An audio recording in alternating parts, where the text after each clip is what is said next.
내일이면은 민족의 명절 추석입니다. 많은 농부들이 수고하고 땀 흘린 결실을 거둬들이는 그런 귀한 고유의 명절을 우리가 맞이하면서 이 모든 것이 하나님의 은혜고 하나님의 선물임을 우리는 한 번도 고백하고 감사하지 않을 수가 없습니다.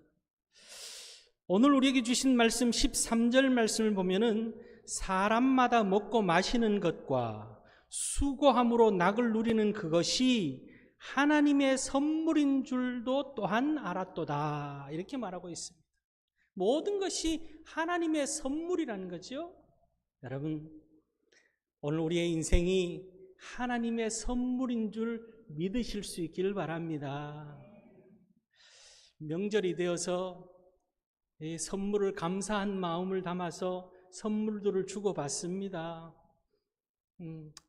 이 주의 종 목사가 잘난 건 없지만 주의 종이라는 이유로, 하나님의 말씀을 대언한다는 이유로 우리 사랑하는 성도님들이 또 저에게 크고 작은 선물들을 많이 해주셨습니다. 선물을 받아들일 때마다 느끼는 느낌은 참 하나님의 선물이라는 그 마음 가운데 얼마나 감사하고 기쁜지요. 우리 인생이 그렇게 하나님께서 모든 것을 선물로 주셨습니다. 이 민족의 명절에 우리는 우리 인생의 크고 작은 모든 것들이 하나님의 은혜로 되어진 선물인 줄 믿고 더 깊이 하나님 앞에 감사하는 그런 우리들이 될 수 있기를 주님의 이름으로 축복합니다. 우리가 예수를 믿기 전에는요, 우리 인생 가운데 좋은 일이 생기면은 어떻게 생각하냐면, 야, 참 운이 좋았다, 재수가 참 좋았다, 그렇게 우리는 생각하기도 합니다. 내 노력과 내 수고보다도 더 좋은 일이 생길 때는 재수라고 생각하고 운이라고 그렇게 생각했습니다. 또 반대로 내 노력과 수고에 비해서 결과가 좋지 않을 때는 뭐라고 표현합니까? 운이 나빴다, 재수가 없었다, 그렇게 표현하죠. 그러나 우리는 하나님을 믿는 믿음 안에서 우리 인생 가운데 늘 좋은 일만 있지는 않습니다. 때로는 아프고, 때로는 어렵고, 때로는 괴롭고, 때로는 나쁜 일도 찾아옵니다. 그러나 하나님께서는 그 모든 것들을 우리 안에 섭리하셔서 우리의 인생에 좋은 것으로 채워주시는 줄 믿고, 우리의 인생의 모든 것들이 그저 우연히 되어지는 것이 아니라 하나님의 섭리와 계획 속에서 우리에게 선물로 주어진다는 사실을 기억하고 늘 믿음으로 주님 바라보며 감사하는, 기뻐하는, 사도 바울이 옥중에서도 빌립보 교인들에게 뭐라고 이야기합니까? 기뻐하라. 다시 말하노니 기뻐하라. 감사하라. 다시 말하노니 감사하라. 예수 그리스도를 믿는 믿음 안에서 우리의 삶을 뭘로 채우느냐? 기쁨과 감사로 채우는 것이 하나님 예수 그리스도를 우리에게 선물로 주신 하나님 앞에 우리가 마땅히 행할 삶이라는 사실을 기억하고, 그렇게 기쁨과 감사로 우리의 삶을 가득 채워서 하나님의 섭리하심이 나타나는 복 있는 인생을 사시는 그런 우리 성도님들 되시기를 주님의 이름으로 축원합니다. 오늘 말씀은요, 우리에게 첫 번째로 하나님의 때가 되면 하나님께서 이루신다라고 그렇게 말씀합니다. 오늘 이 전도서를 쓴 저자는 솔로몬입니다. 솔로몬이 우리가 잘 아는 것처럼 이스라엘 역사 중에 가장 위대한 왕으로 부귀영화를 누렸던 왕이 솔로몬 왕이죠. 인생 노년이 되어져서 쓴 인생 황혼기에 쓴 것이 전도서입니다. 그러면서 자신의 그 삶의 경험 속에서 오늘 뭐라고 고백하냐면은 오늘 본문 앞서 3장 1절 2절 말씀을 한번 보세요. 범사에 기한이 있고 천하 만사가 다 때가 있나니 날 때가 있고 죽을 때가 있으며 심을 때가 있고 심은 것을 뽑을 때가 있으며, 이렇게 말하고 있습니다. 인생을 살아보니까 모든 것이 때가 있더라는 거죠. 태어날 때가 있는가 하면은 죽을 때가 있고, 때로는 높이 들림 받을 때가 있는가 하면 낮아질 때도 있고, 많아질 때가 있는가 하면 작아질 때가 있다라는 거예요. 그것이 내 뜻대로 되어진 것 같지만 그 모든 것들이 하나님의 섭리요 선물이더라는 것을 오늘 이 솔로몬은 깨달은 거예요. 그래서 8절에 가니까 사랑할 때가 있고 미워할 때가 있으며 전쟁할 때가 있고 평화할 때가 있느니라. 다시 말하면 이 우주 만물, 이 세상이 돌아가는 면면을 보면은 우리는 때로는 하나님이 없는 것처럼 느껴질 때가 있습니다. 한쪽에서는 궁핍하고 한쪽에서는 부가 넘치고 한쪽에서는 전쟁으로 끊임없이 피폐해진 그런 모습 속에서 세상의 역사가 돌아가는 그 모습을 보면서 하나님 왜 저 악인들을 그냥 두십니까? 라고 하는 의문을 가지고 있지만 그 모든 것 또한 하나님의 섭리와 계획 속에 있다라고 하는, 우리가 다 이해할 수 없지만 하나님의 역사는 그렇게 흘러가고 있다라는 거예요. 그래서 9절과 10절 말씀에는 일하는 자가 그의 수고로 말미암아 무슨 유익이 있으랴. 하나님이 인생들에게 노고를 주사 애쓰게 하신 것을 내가 보았느니라. 하나님께서 때가 되면은 하나님의 시간표 속에서 다 이루시고 역사하신다라는 거예요. 그리고 아름답게 하신다고. 그래서 그 결과로 오늘 본문 11절 말씀에 하나님이 모든 것을 지으시되 때를 따라 아름답게 하셨고, 모든 재료를 동원해서 아름답게 하신다라는 거죠. 그렇게 하나님께서는 역사하신다는 거예요. 때로는 우리의 인생에 실패한 것처럼 보일 때가 있습니다. 인생이 실패로 끝나는 것처럼 느껴집니다. 또한 그러므로 인해서 큰 상처가 우리 가운데 생채기가 나서 견딜 수 없이 밤자름을 이루지 못하는 그런 상처가 우리 가운데 있습니다. 그 상처로 인한 아픔도 우리 가운데 찾아옵니다. 마음의 아픔, 육신의 아픔, 영혼의 고통이 우리 가운데 찾아옵니다. 영적으로도 또 육체적으로, 삶 속에 물질적으로 가난으로 인하여서 전전긍긍할 때도 있습니다. 그러나 이 모든 것들을 하나님은 다 사용하셔서 로마서 8장 28절 말씀처럼 우리가 알거니와 하나님을 사랑하는 자 곧 그 뜻대로 부르심을 입은 자들에게는 모든 것이 합력하여 선을 이루느니라. 선을 이룬다 하셨습니다. 그렇게 우리를 어떻게 하신다고요? 아름답게 하셨고, 우리의 인생은 그렇게 아름다운 인생이에요. 그 모든 것 또한 다 지나가게 하시며 그 모든 것들을 통해서 아름답게 하시는 겁니다. 여러분, 이제 명절이 되어서 오늘 예배 마치고 시댁으로, 친정으로, 고향으로 가시면은, 요즘은 예전처럼 그렇게 하지 않습니다만은 예전에는 다 음식장만 하죠. 집에 기름 냄새가 진동합니다. 남자들은 앉아서 밤도 깎고, 그렇죠? 여성분들은 전도 붙이고, 저도 한때는 전 열심히 붙였습니다. 오징어 튀김 하니까 오징어가 기름에 들어가서 튀김옷을 싹 벗고 튀어나오기도 하고 뭐 이런 적도 있고 그렇게 했습니다. 요즘 그렇게 하지 않죠. 그런데요, 그 음식 재료들이 다 떼어놓고 보면은 때로는 그냥 먹을 수 없는 재료들입니다. 그러나 그것이 다 조화롭게 이루어지니까 맛난 음식이 되어지고 빛깔난 음식이 되어지는 거죠. 그것처럼 우리의 인생이 그렇습니다. 하나님이 모든 것을 지으시되 때를 따라 아름답게 하셨더라고. 여러분, 오늘 우리의 인생이 그렇습니다. 지난 여름 얼마나 더웠습니까? 그죠? 정말 땀 닦는 것을 포기할 만큼 더웠습니다. 에어컨을 틀어놔도 시원하지가 않을 만큼 더웠습니다. 이 여름이 지나가지 않을 것처럼 느껴졌지만 여름이 지나갔습니다.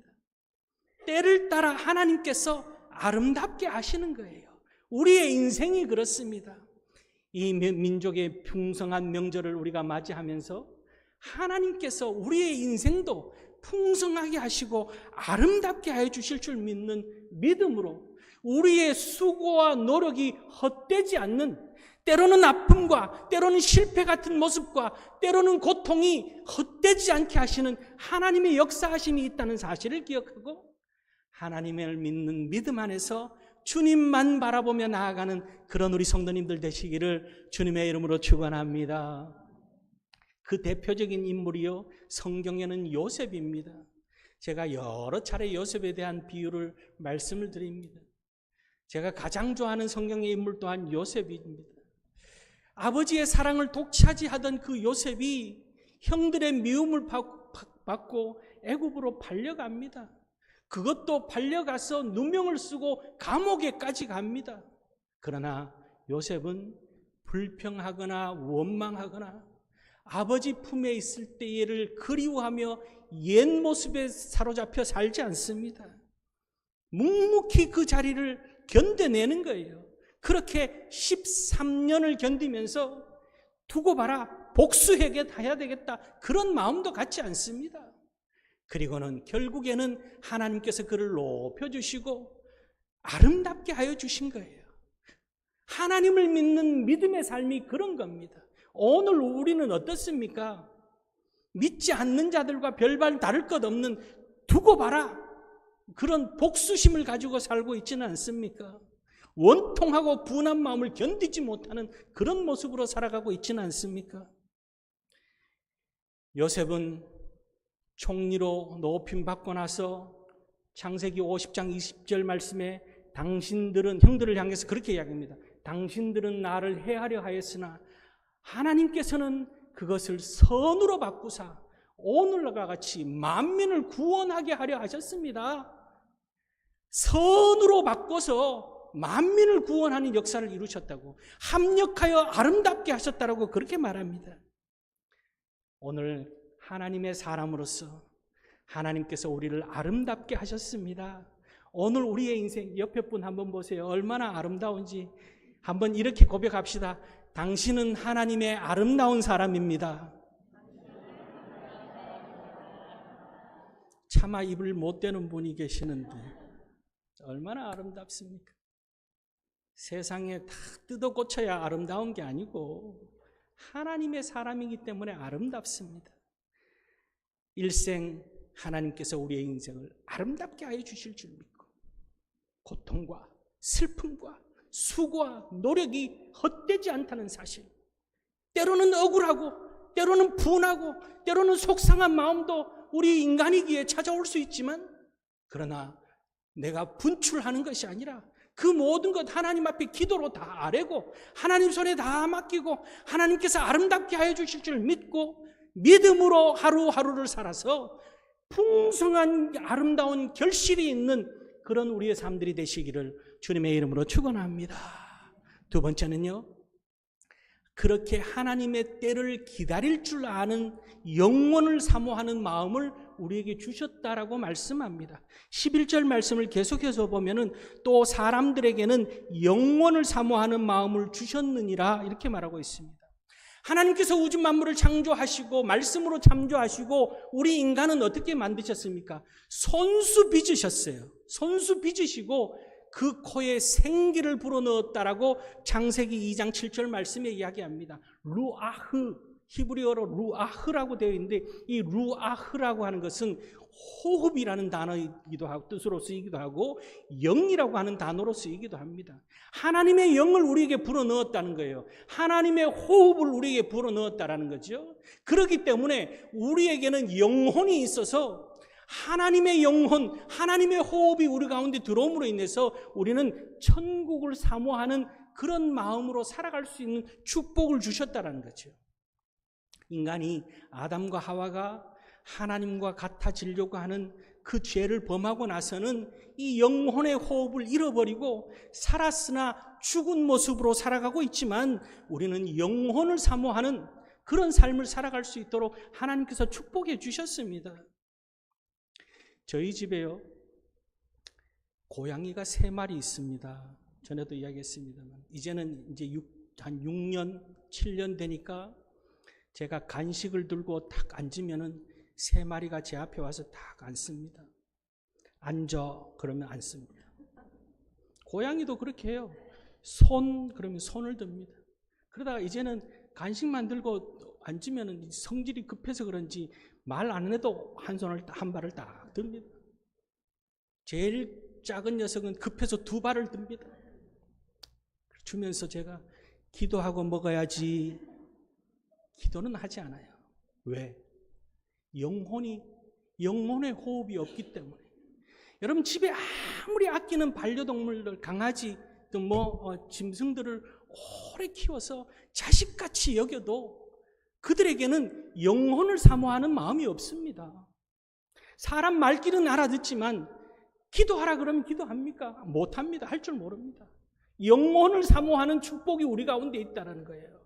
얼마나 감사합니까? 이것만 해도 우리는 너무너무 감사한 거예요. 하나님 앞에 기도할 수 있고 영혼을 사모할 수 있다는 것이 얼마나 큰 축복인지 모릅니다. 그래서 영혼을 사모하며 천국을 사모하는 우리들에게 하나님께서 주시는 선물이 평안의 기쁨이라는 거죠.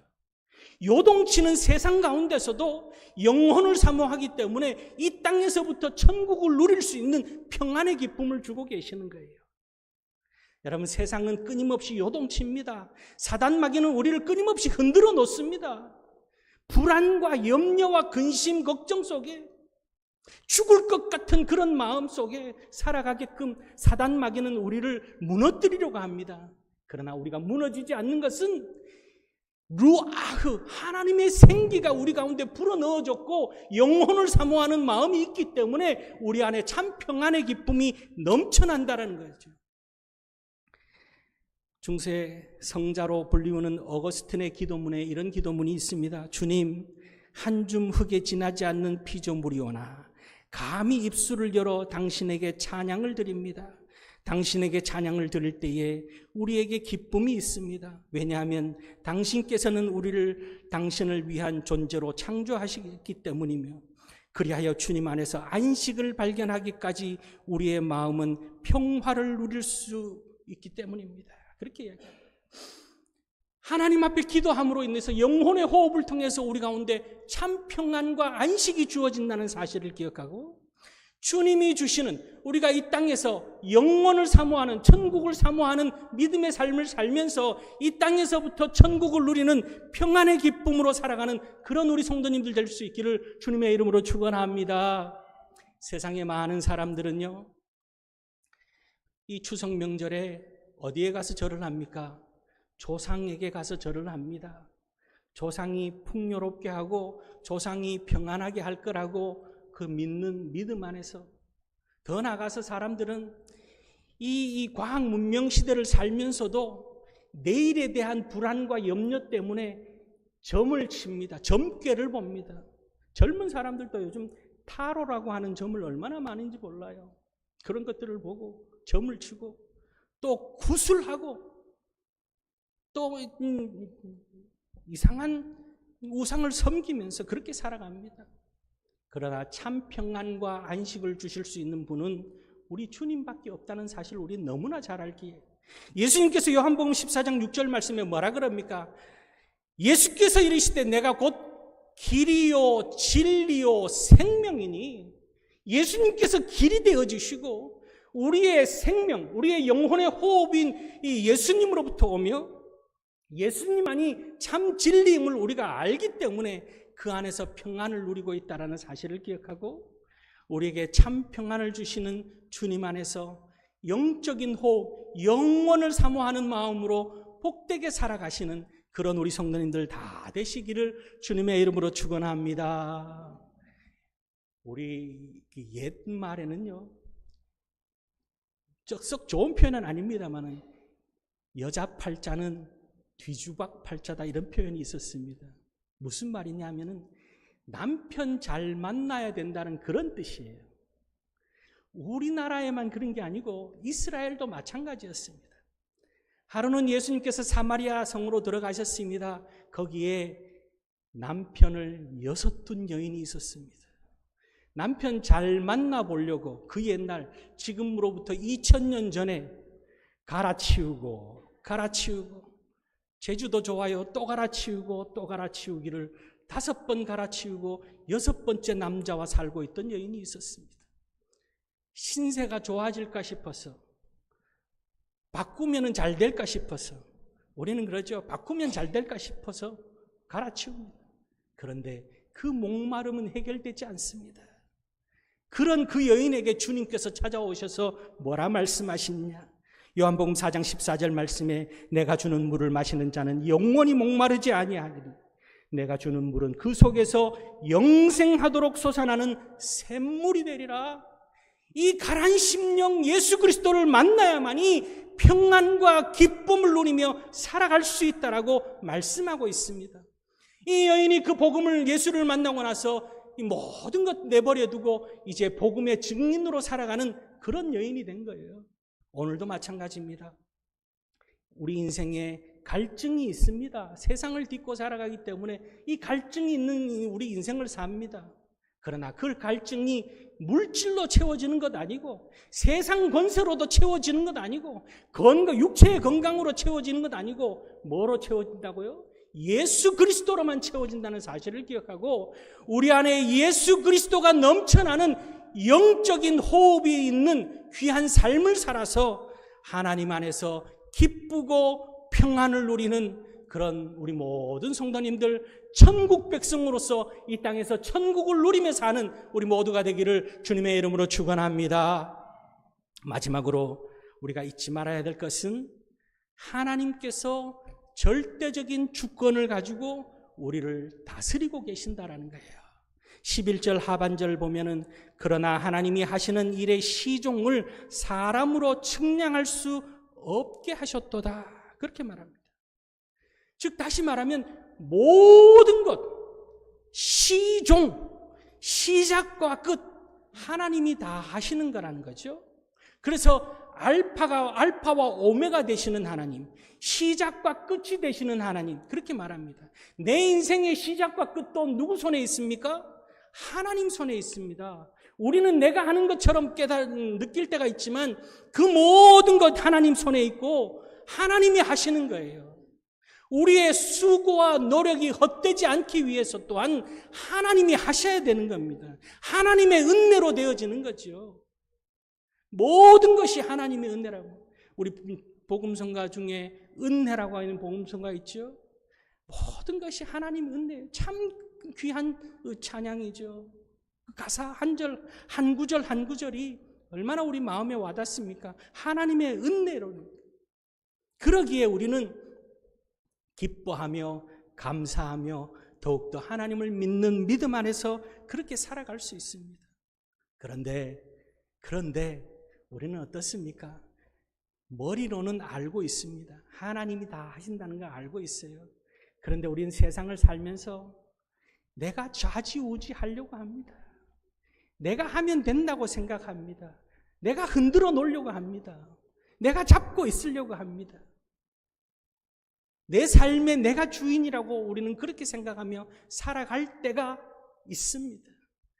내 삶, 우리의 가정, 더 나아가서 교회의 모든 일들까지도 하나님 손에 있어야 되는데 그러지 않고 내가라고 하는 순간 그것이 하나님 앞에 교만이 되어지고 그것이 하나님이 가장 싫어하는 죄가 되어진다는 거죠. 아담과 하와가 범죄한 근본 원인이 어디에 있습니까? 하나님과 같아지려고 하는 것에서 출발하고 있습니다. 교만한 마음, 하나님과 같아지려고 하는 것은 내가 하면 되겠다, 내가 하려고 하는 그 마음에서부터 출발하는 거예요. 혹 우리의 마음 가운데 그러한 생각이 자리 잡고 있다면 겸손하게 주님 앞에 다 내려놓고 주님, 내 삶을 주님께서 주관하여 주시옵소서. 주님이 주관자가 되시는 줄 믿습니다. 주님께서 나를 주관하여 주시옵소서.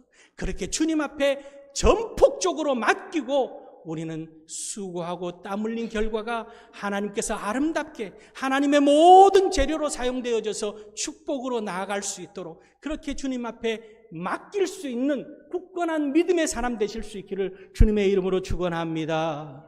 그럴 때 오늘 13절 말씀을 다시 한번 보면은 사람마다 먹고 마시는 것과 수고함으로 낙을 누리는 그것이 하나님의 선물인 줄도 또한 알았도다. 하나님의 선물로 우리가 하나님 앞에 더 겸손한 모습으로 하나님께서 내 삶의 주인이십니다. 날마다 아침에 눈 뜨는 그 순간 하나님이 내 삶의 주인이십니다. 주인 되시는 하나님께서 하나님의 뜻이 예수님께서 겟세마네 동산에서 기도하신 것처럼 내 뜻대로 마옵시고 아버지 뜻이 내 안에 이루어지기를 원합니다. 오늘 하루도 아버지의 뜻이 내 삶 가운데 이루어지기를 원합니다. 그렇게 하나님 앞에 일생 고백하며 주님 앞에 맡겨서 주님께서 우리의 수고함과 낙을 누리는 것을 선물로 주시는 축복 있는 인생을 사는 아름다운 주의 백성들 되시기를 주의 이름으로 축원합니다. 추석 명절입니다. 이제 내일 고향에 가서 가족들을 만나고 또 추석 또 감사 예배도 드리고 또 만난 것도 먹고 하실 텐데 여러분 꼭 기억합시다. 하나님의 선물입니다. 오늘 말씀 다 잊어먹어도 좋아요. 이거 하나만 기억합시다. 하나님의 선물입니다. 하나님께서 아름답게 하셨습니다. 기도하시겠습니다.